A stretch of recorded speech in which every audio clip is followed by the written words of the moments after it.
Hello. So I wanted to begin this little astrology series where I look at my chart and you get to see how I'm using astrology in my everyday life, analyzing and making connections in the moment. This is what I do for my clients, on some level, because of course I'm not the actual client themselves.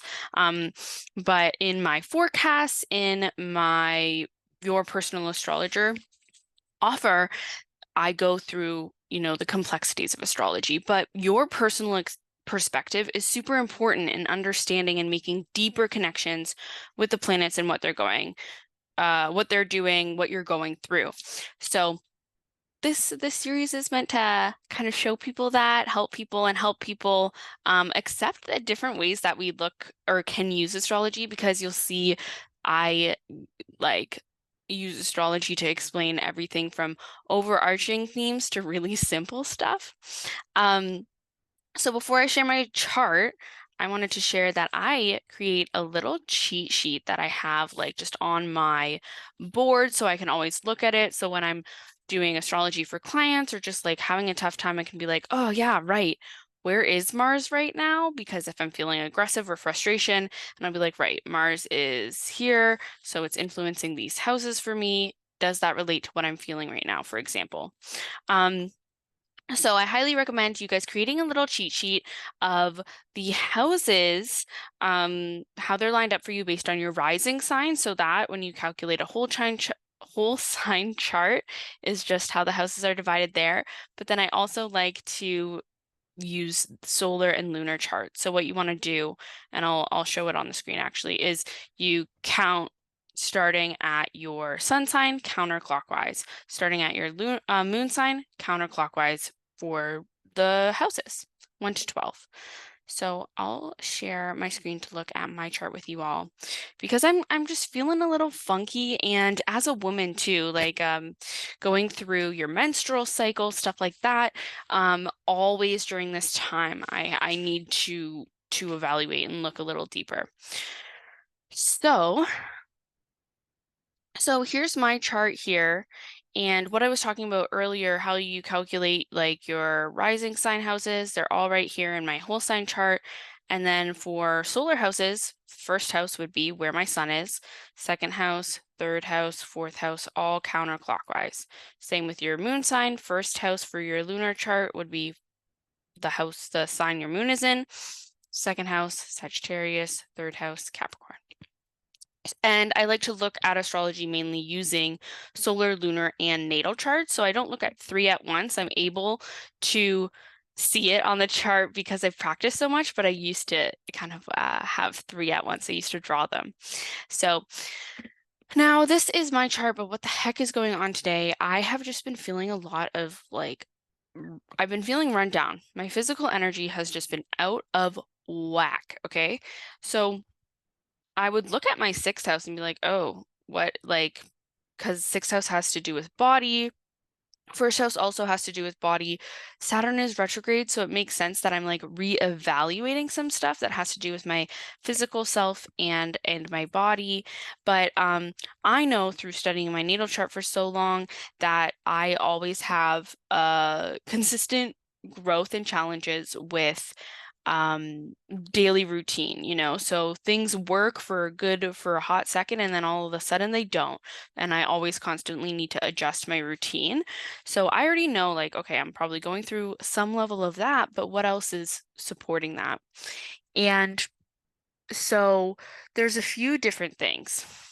And I know that the 12th house, when it's activated, is always a time of transition and change and things that are outside of your control. So, and I'm feeling more emotional. Like I feel like yesterday there was endless crying for no reason.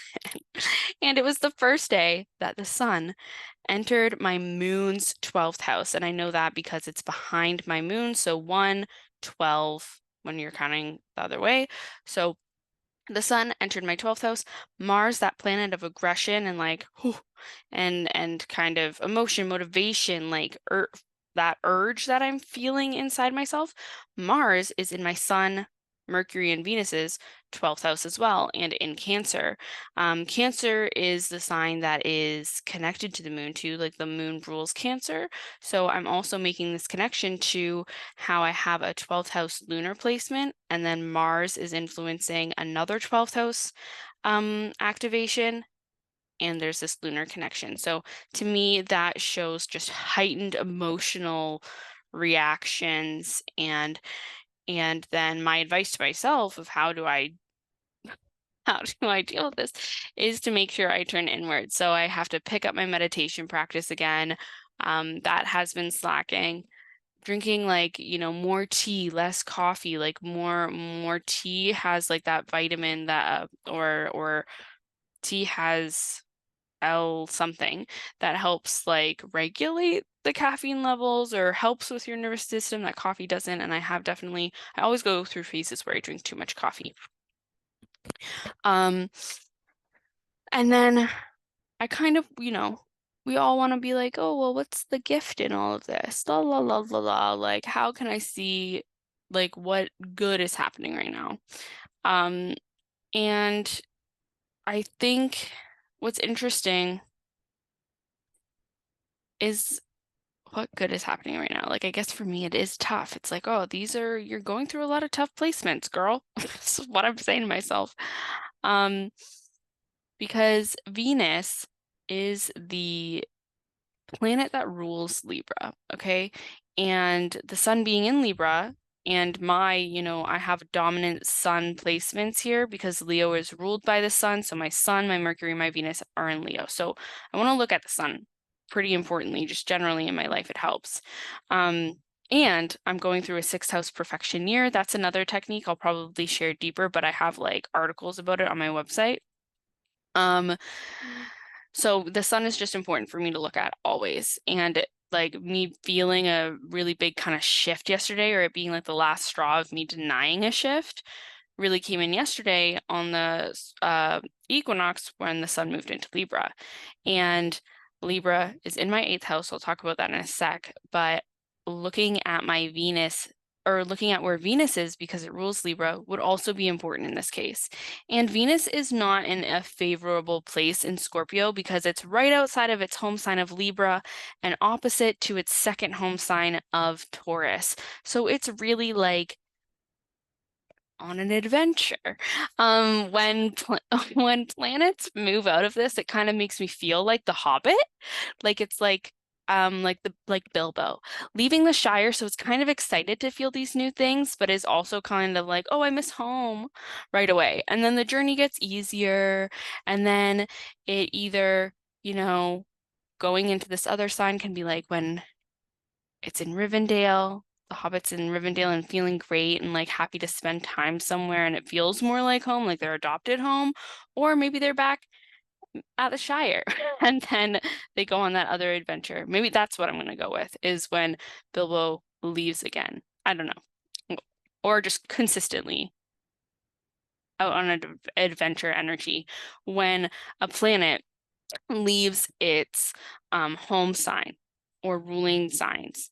And so the first degrees of that are always a little jarring because it's complex energy of the planet it knows it's moving. It's not a surprise. The planet is like, yes, I am in a different place, but is so close to home that it's like, oh, but I can turn back, but I want this. I want that old energy. I want what I'm comfortable with.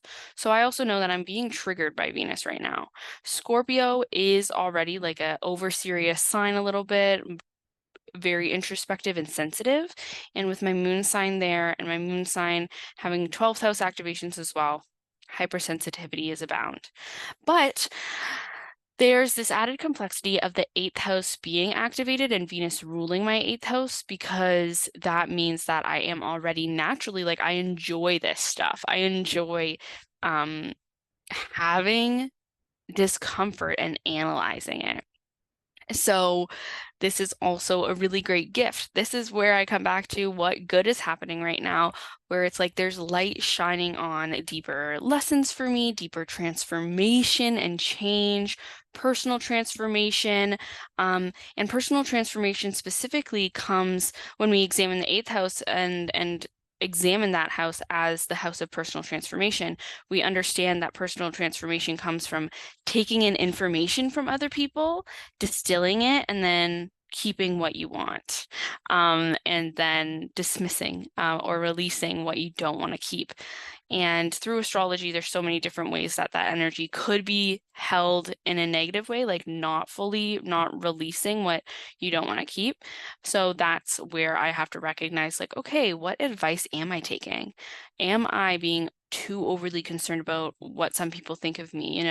I think especially we think about what our partners think about us sometimes, or not wanting to disappoint people or go with like the status quo.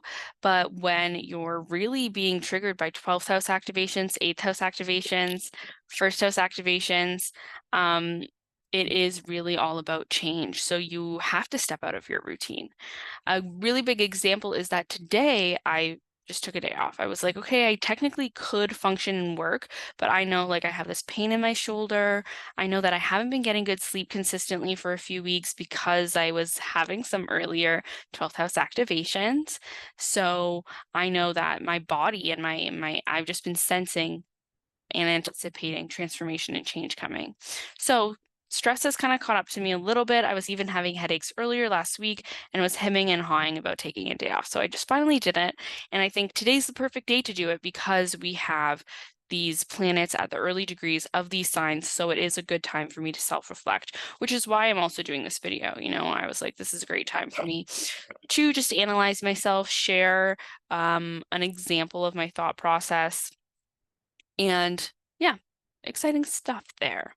What else is interesting that I'm just noticing now is that Mercury is in its home sign, for example, of Virgo. It rules Virgo and Gemini, but Mercury is on top of my Chiron. It's going to be moving across, something that represents my wounds, specifically body wounds and relationship wounds. And those are the topics that I've talked about, dealing with the judgment of others or fearing that and fearing, disappointing people, stuff like that. Letting people down, letting myself down, and kind of recognizing my journey with my own body image issues, daily routine issues, those kind of Virgo themes of being organized and productive consistently and being of service to other people. So that is very clearly like my wounds are being triggered right now. And it's important for me to recognize that so then I'm not falling back into old habits of like basically shaming myself, like I should be caring more about this rather than taking time for myself. No, I'm killing it. This is actually me overcoming those wounds by taking time for myself and putting myself first, because I'm trying to rest so I can show up even better. I'm trying to like reset my meditation practice so I can show up and be even more of service, more aligned in service, to how I'm meant to be of service, all of those beautiful things. So it's actually a really beautiful time. And the moon is in Gemini today on top of Jupiter itself in my fourth house. So this is a great day to stay home. Great day. Great day to stay home. Great day for me to take that extra time to do new things and I want to say like study as well. So today, actually, what I'm doing after this, I'm going to go to the gym, take care of my body, make sure I get that movement in. I found out that there's a sauna nearby in the community center, so I'm going to be able to take care of my body that way and like detox, take things out. Because also where the moon is, it's in this phase, that midway point between full moon and a new moon. So this is a good time to prepare for the new moon in terms of the energy of releasing and continuing to release after that full moon. So continuing to release what's old so I can have a really great new start, as all of these things are activated. And so that's good. But the 11th, the Gemini activation with the moon today. Why I'm looking at the moon is because the moon is generally in the same sign for 2.5 days. So it can be really prominent to the energy I've been feeling yesterday, today, and into tomorrow. So the moon being in Gemini in my fourth house really is kind of about resetting my foundations. With my fourth house being ruled by Gemini, there is always a duality to my foundations. There is always I want to say my foundations are grounded in my personal beliefs, but then also in my partnership with my husband or like my partnership with other people when I'm feeling dedicated to them, like my career, my boss, my clients, stuff like that. So that's where I always regularly see this pattern of needing to reset because my foundational beliefs aren't just primarily solitude or stagnant. They're always dynamic, and mutable, like Gemini energy, and flexible, where there is always constant stimulation and reevaluation of what's motivating me day to day. Because Gemini is quite the sign to have in the fourth house, actually, when I think about it, because it is ever ever changing, constantly stimulated, and the information you intake or the content you consume is going to provide some type of basic level foundations for your day-to-day life. And that's why my sixth house stuff is the way it is. And sixth house being routine and being of service. So that is what I wanted to share, just a little bit about how I'm personally am feeling, obviously, but how you can look at a chart in moments of stress and be like, okay, I am where I'm meant to be. This is helping me understand that I need to take care of myself today and be and prepare and continue to take care of myself because there are these activations in my 12th house. There's retrogrades in my first house, in my third house of communication. There's retrogrades kind of all over the map, actually, but these are all about slowing down. It's a time of reevaluation and a time of transformation. And transformation is scary. It like affects your nervous system on a deeper level where like me hearing that like stuff with my jobs might change or that something's imbalanced, so I have to figure out what I need to change, triggers me and then gets me in this mode of like, okay, well, I'm not doing enough. How can I do more? How can I make everything work so I don't have to change? But it's like, no, I got to work with accepting change today, diving into those eighth house themes and accepting them of personal change, transformation, and also just accepting that I can't control what the change is yet. That it's kind of going to unfold over Libra season. So we'll see more. I'll probably make another video of this nature soon. But maybe I'll also make other videos just talking in more detail about some of the patterns and ways to analyze astrology. So if you do watch this, let me know what you want to hear about. But that is it. I think I'm going to call this series like in my chart video 1, like just because I'm going to kind of regularly talk about stuff in my chart. But yeah, okay. Stay tuned.